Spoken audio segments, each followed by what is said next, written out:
Thank you so much for joining us. Welcome to the Daily Social Distancing Show. Thank you, Trevor. I'm just happy that you want to talk to an economist. I think economists are some of the people we need to speak to the most right now, because money is going to be the second biggest loser, I guess, in coronavirus. Obviously, human life comes first, and then you have money, which people need to sustain themselves and survive. As the IMF, you lend money to countries, which means you can learn a lot about what countries are going through and what they need. What have you garnered, from your insights into what countries need right now? So the first thing I just want to flag, Trevor, is that we've had over 90 countries come to us to discuss financial assistance. And so this is unprecedented. It hasn't happened before. So it tells you the scale of the crisis that we're dealing with. And I think what we need to keep in mind is this crisis is very different from any others we've seen, the Great Depression, the Great Recession, which is the global financial crisis, and now this is the Great Lockdown that we're living through. So firstly, the shock is so unique. I mean, like you said, this is a human tragedy first. It's a health crisis.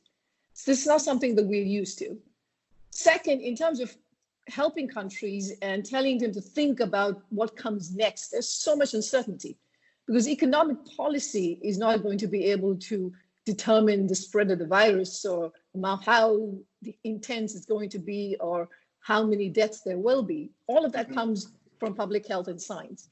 And the third factor is that while in the past, if you lent a country money and you told them to spend it, that would stimulate activity. But this time around, we actually don't want people to go out and spend. We want them to stay at home. So this is about maintaining their economic system so that when this disease is under control, you can see a faster recovery. I know this may sound like a really stupid question, but is there a point where money just runs out? If very few people are working, if everything is shut down, if nobody is moving money around, earning money, spending money, is there a point where governments say we don't have, or what happens at that point? What is the tipping point that as an economist you're worried about?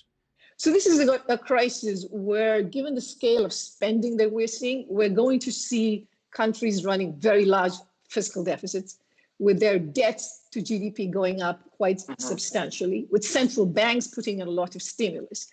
Now, in theory, central banks can always put in as much stimulus as they want to. But that said, there are limits to what they can also do. But this is a real challenge that countries are grappling with. But that said, you have to think about the counterfactual, which is if you don't do what you're doing now, you could actually end up in a worse situation because the economic activity would collapse so severely that your debt to GDP would be even worse, right? So things could be worse if you didn't do what was needed right now. And I think that is something everybody recognizes at this point. Some people have argued that the economy could be put into a coma right now, and it's not in effect dead, because unlike the Great Depression and unlike the recession, as you said, there isn't, a real underlying cause in the same way. It's not, it's not a loophole in the market that's causing something, or it's not a failure in real estate that's happened. It's a strange thing that's affected the entire market. And some argue that means we can experience a huge jump afterwards where everything goes back to normal. Can that happen? And if so, how long would it take for that to happen? Great question, Trevor.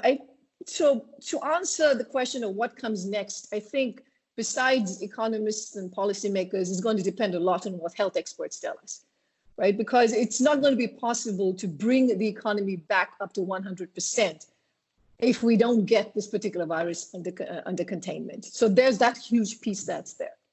Now, it is true that if all of this levels out and you're seeing some hopeful signs in some countries and you see some leveling off, then you can see a scenario where, activity resumes going forward. So in fact, our projection is that 2021 will be one of recovery.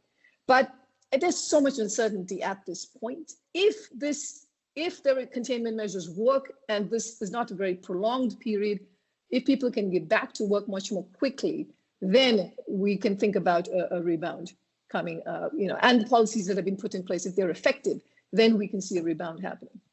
So before I let you go, we're obviously talking about the economics of a health crisis that has affected every aspect of human life.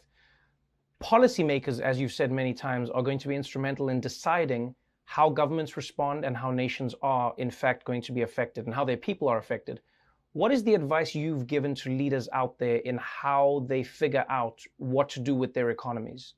So the first advice we've given is that when it comes to matter of health, do whatever it takes, right?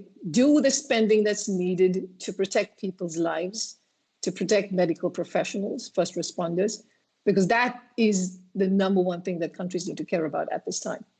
Secondly, it is very important to make sure that people who are losing jobs can maintain a basic lifestyle so that they have the income to be able to feed themselves, to take care of their health.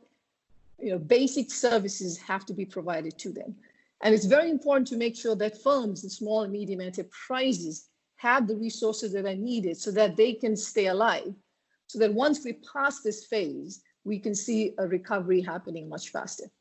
Well, I hope they take your advice. Thank you so much for taking your time to explain some of this to us. And I hope that you're right, and I hope it happens sooner than later.